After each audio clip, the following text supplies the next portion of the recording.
Ultamize. One of the strangest things about modern life is that millions of people now spend enormous amounts of time looking at screens they don't even enjoy very much. Not because the experience is deeply fulfilling, but because the experience is frictionless. You finish work, you feel mentally tired, you sit down for a few minutes, you check your phone, you watch one video, well, then another, then another. Suddenly, an hour disappears, then two. And because nothing dramatic happened, doesn't even feel like a meaningful decision was made. That's what makes modern distractions so powerful. It often doesn't feel destructive in that moment. It just quietly consumes attention, energy, and time in teeny tiny pieces.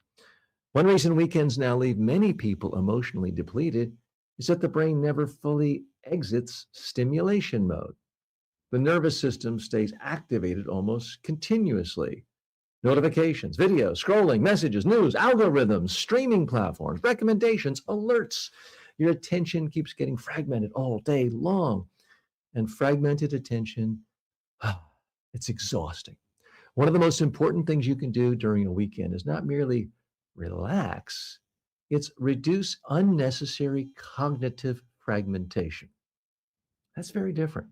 Sometimes genuine restoration comes less from adding something and more from subtracting constant interruptions.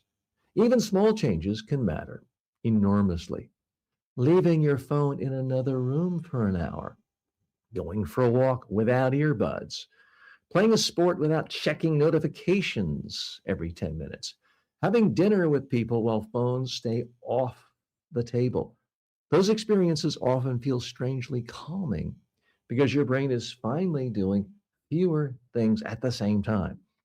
And there's another problem that quietly sabotages many weekends. People radically disrupt their sleep schedules. They stay up until 1 or 2 in the morning watching screens, sleeping late, treating weekends as if they're still college students recovering from finals week. Then Monday morning feels awful, and they assume work itself is entirely to blame.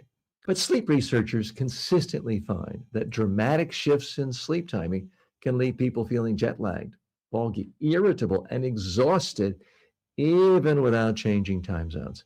Now, to be clear, I'm not suggesting your weekends should feel rigid or joyless and you have to go to bed at 8 p.m., but many adults confuse irregularity with freedom.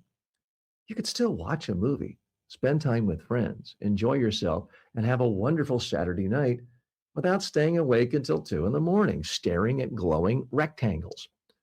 One of the core themes in this series is that restoration isn't an accident.